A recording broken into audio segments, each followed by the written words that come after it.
V1 news వాస్తవాలకై ముందడుగు 24/7. నమస్తే, welcome to V1 news. Private పాఠశాలలో పుస్తకాల విక్రయాలు అధిక ఫీజుల వసూళ్లపై చర్యలు తీసుకోవాలని డిమాండ్ చేస్తూ తెలంగాణ విద్యార్థి పరిషత్ టీజీవీపీ ఆధ్వర్యంలో గురువారం బోధన్ ఎంఈఓ కార్యాలయం ఎదుట ధర్నా నిర్వహించారు. ఈ సందర్భంగా టీజీవీపీ బోధన్ డివిజన్ అధ్యక్షుడు మీసాలి నాగేష్ మాట్లాడుతూ గత వారం రోజులుగా ప్రైవేట్ పాఠశాలలో పుస్తకాల విక్రయాలపై వరుసగా వార్తలు వస్తున్న నేపథ్యంలో పలు పాఠశాలలను సందర్శించి యాజమాన్యాలను ప్రశ్నించామని తెలిపారు. అయితే పుస్తకాలు అమ్మవద్దని చెప్పడానికి మీరు ఎవరు అంటూ కొందరు పాఠశాల నిర్వాహకులు నిర్లక్ష్యంగా స్పందించారని ఆరోపించారు. ఈ విషయమై ఎంఈఓను సంప్రదించగా ప్రైవేట్ పాఠశాలలో పుస్తకాల విక్రయాల నిషేధంపై తనకు అవగాహన లేదని చెప్పడం ఆశ్చర్యానికి గురి చేసిందన్నారు. విద్యాశాఖ నిబంధనలపై అవగాహన లేని అధికారులను కొనసాగించడం సరికాదని, అవసరమైతే ఎంఈఓను బదిలీ చేసి కొత్త అధికారిని నియమించాలని జిల్లా కలెక్టర్ను కోరారు.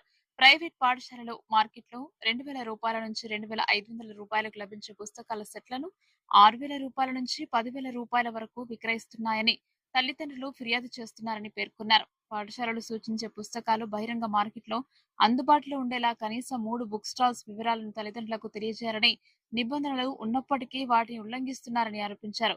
పేద మధ్యతరగతి కుటుంబాలపై ప్రైవేట్ పాఠశాలలు ఫీజులు పుస్తకాల పేరుతో ఆర్థిక భారం మోపుతున్నాయని ఆందోళన వ్యక్తం చేశారు.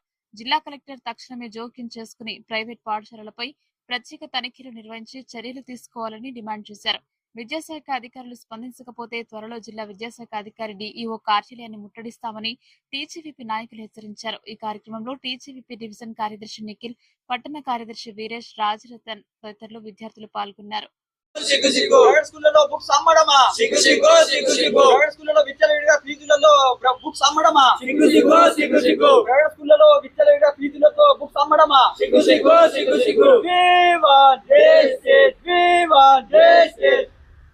చర్యలు తీసుకోకపోవడమా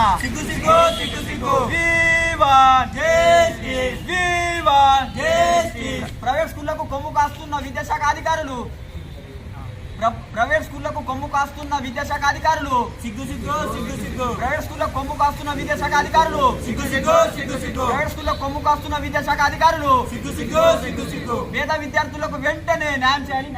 పేద విద్యార్థులకు. నా పేరు మిసాలి నాగేష్, తెలంగాణ విద్యార్థి పరిషత్ బోధన్ డివిజన్ అధ్యక్షులు. ఏదైతే దాదాపు వారం రోజుల నుంచి ప్రైవేట్ స్కూళ్ళలో విచ్చలవిడిగా బుక్స్ అమ్ముతా ఉన్నారని న్యూస్ రావడం జరిగింది. దీనిపై మేము వెంటనే తెలంగాణ విద్యార్థి పరిషత్గా స్పందించి బుక్ స్టోర్లకు బుక్స్ అమ్ముతున్నారు కావున మాకు తల్లిదండ్రులు కూడా మాకు ఫోన్ చేసి చెప్పడం జరిగింది. విచ్చలవిడిగా పేరెంట్స్ దగ్గర నుంచి డబ్బులు వసూలు చేసి బుక్స్ అమ్ముతున్నారు. ఏదైతే మేము దానిపైన స్పందించి బుక్స్ అమ్ముతున్న స్కూళ్ళకు వెళ్ళి మేము చూడడం జరిగింది. వెంటనే అక్కడి నుంచి ఎంఏ గారికి ఫోన్ చేస్తే దీనిపై నాకు సరిగా అవగాహన లేదు, నాకు ఏమైనా ఆర్డర్ కాపీ ఉంటే చూపెట్టాలా, నేను ఆపలేను, అట్లా ఇట్లా అనడం జరిగింది. కావున అవగాహన లేనటువంటి ఎంఈఓ గారు విద్యాశాఖలో ఉండడం దేనికని మేము ఈ సందర్భంగా తెలియజేస్తున్నాం. వెంటనే కలెక్టర్ గారు దీనిపైన స్పందించి ఎంఈఓ గారిని ట్రాన్స్ఫర్ చేసి కొత్త ఎంఈఓని ఏర్పాటు చేయాలని మేము కోరుతున్నాం. ఏదైతే ఆర్డర్ కాపీ ఉందో ఆర్డర్ కాపీ కూడా మేము తీసుకురావడం జరిగింది.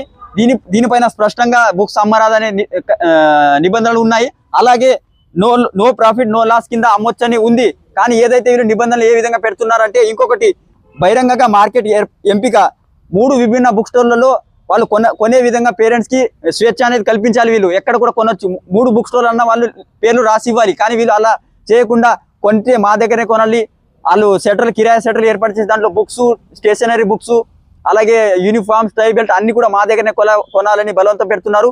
ఇవే బయట మనం ఎక్కడైనా కొంటే దాదాపు 1,600 నుంచి 2,000కు వచ్చే బుక్స్లను వీళ్ళు 5,000 నుంచి 6,000, 10,000 వరకు అట్లా విచ్చలవిడిగా వీళ్ళకి ఇష్టం వచ్చిన రేట్లకు అమ్ముతున్నారు. ఇది విద్యాన వ్యాపారం అనేది మాకు తెలుస్తలేదు. కాబట్టి దీనిపై వెంటనే డిఓ గారు స్పందించాలి, అలాగే కలెక్టర్ గారు స్పందించి కఠిన చర్యలు తీసుకోవాలి. ప్రైవేట్ స్కూల్ యాజమాన్యం పైన ఈ యొక్క దోపిడీ అరికట్టాలని మేము కోరుతున్నాం. ఏదైతే పేద మధ్య తరగతి విద్యార్థులు ఉంటారో మన బోధనలో, వాళ్ళు బంగారాలు తాకట్టు పెట్టి మరి విద్యార్థుల భవిష్యత్తు గురించి ఆలోచించి వాళ్ళకు బుక్స్ కొనియడం కానీ చేస్తున్నారు. కానీ వీళ్ళు వాళ్ళకు భయభ్రాంతులకు గురి చేసి ముక్కు పిండి మరి డబ్బులు వసూలు చేసి వాళ్ళకు కొనమంటున్నారు. దాదాపు 100% వాళ్ళకు ఫీజులు అనేది భారం అవుతుంది. దానికి బదులు ఇంకా వీళ్ళు ఒక 50 నుంచి 60% ఇది బుక్స్ కొనాలా నిబంధనలు పెట్టడం సరికాదని మేము ఈ సందర్భంగా తెలియజేస్తున్నాం. దీనిపైన వెంటనే సంబంధిత విద్యాశాఖ అధికారులు స్పందించకపోతే మేము రాబోయే రోజుల్లో కాదు, దాదాపు 2-3 రోజుల్లో డిఓ కార్యాలయం ముట్టడిస్తామని ఈ సందర్భంగా తెలియజేస్తున్నాం. మన ఛానల్ ని వెంటనే సబ్స్క్రైబ్ చేసుకుని పక్కనే ఉన్న బెల్ ఐకాన్ కొట్టేసి నోటిఫికేషన్ ఆన్ లో పెట్టుకోండి.